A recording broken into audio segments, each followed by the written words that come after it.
Blackpink is set for a comeback album by November, following sold-out world tour stops and solo breakthroughs for all members. While their agency confirmed the group's return, fans are divided over a mini-album, concert controversies, and members' solo pursuits. Despite rumors of disbandment, the group remains united. Their journey inspires young fans to embrace ambition and authenticity. Hey everyone, welcome back to the Daily World Pod by ZebraTruth. I'm Thomas Smith, and today we're talking about a story that's got the whole internet buzzing. Blackpink is back with a vengeance. Their comeback album is slated for release by November, but after their epic Wembley Stadium shows and the Diplo-produced track Jump, fans are hyped and a tad impatient. Jane, what was your first reaction when you saw the comeback announcement drop? Thomas, honestly, I almost spilled my coffee. It's wild. Blackpink just wrapped up 2 nights at Wembley, played to 70,000 fans, and then hit us with news of a new album. But here's the kicker. It's only a mini-album, not a full one. Blinks are excited, but also a bit salty, after waiting nearly 3 years for fresh music. Right, and that's what makes this so interesting. The group's last EP was in 2019, followed by Born Pink in 2022. You'd think after that kind of gap, fans would be thrilled with anything, but social media exploded with hashtags like Blackpink deserves better. Do you think this level of demand is fair, or are expectations for K-pop groups just through the roof? It's a double-edged sword. On one hand, the anticipation shows just how deeply invested the fandom is. Blinks aren't casual listeners. They're ride or die.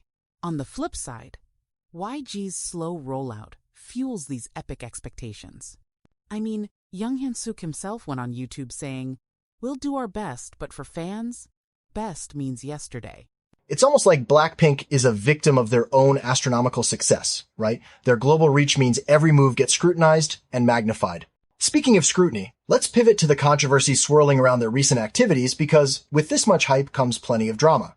Jane, let's talk about the Lisa biting incident from her short film Dream. It's been all over socials, some called it playful, others said it crossed professional lines. Why do you think this small, behind-the-scenes moment spiraled into a full-blown debate about boundaries and double standards? The internet loves nothing more than a viral controversy. In Lisa's case, the playful bite with Kentaro Sakaguchi triggered discussions about consent, professionalism, and even gender dynamics. Some netizens argued, if the roles were reversed, Sakaguchi would be cancelled. Others defended Lisa, saying the vibe was clearly friendly. And then, as if that wasn't enough, the fandom wars kicked in. There were even accusations of racist backlash against Japanese critics. Isn't it wild how quickly a single clip can escalate into an international incident? Absolutely. Fandoms can be like digital stampedes, sometimes defending, sometimes attacking. It's not just about the stars anymore. It's about identity, pride, and unfortunately, sometimes losing sight of nuance. One user even said, her fans turned criticism into hate speech. That's a slippery slope for any community. It raises the question, are fandoms empowering or toxic? They can mobilize for good, like defending their idols from misinformation, but they can also amplify negativity. With Wembley, for example, the empty seats rumor sparked a war of receipts online. Do you see this as just part of modern fandom? Or is it a sign we need to rethink how we engage? Maybe it's both.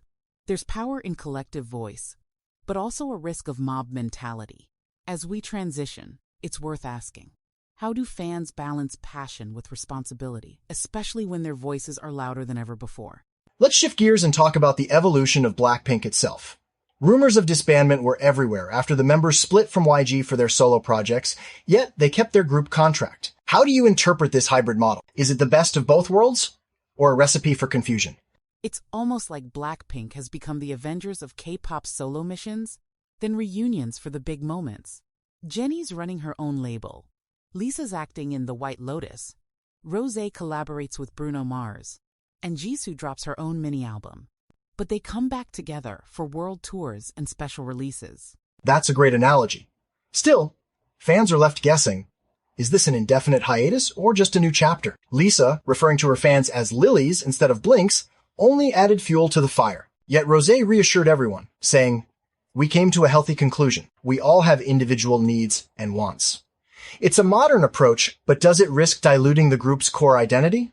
That's the million-dollar question. It could inspire a blueprint for other groups' flexibility and independence without losing the magic of collaboration. But yeah, there's always the risk of the group vibe fading if solo paths become too dominant. It's a balancing act. and not everyone pulls it off. It's a fascinating experiment in group dynamics like a band on a gap year, but with stadium tours and luxury brand deals. Maybe the lesson is, in today's world, you can be both united and independent. Up next, let's explore what all this means for the fans and the culture they've built. Jane, when we look at Blackpink's music and style, it's clear they've influenced way more than just the charts. Their genre-blending sound, fashion-forward image, and global membership have turned being a Blink into a cultural identity. What do you think that says about their impact on young people worldwide? It's huge, Thomas. Their story overcoming language barriers, intense training, and breaking stereotypes gives fans a blueprint for ambition and resilience. Tracks like Kill This Love are anthems for self-empowerment. Plus, their mix of Korean and English lyrics means they're as relatable in London as they are in Seoul or Bangkok. Exactly, and it's not just about the music. Blackpink has blurred the lines between pop and high fashion, think Chanel, Celine, Saint Laurent. Their fans are now style-savvy, globally minded, and see themselves as part of something bigger. Social media plays a massive role, too. With over 90 million YouTube subscribers, their digital footprint is mind-blowing. Definitely. It's like being a Blink means you're plugged into a global movement. Fans embrace duality, fierce and soft, traditional and modern.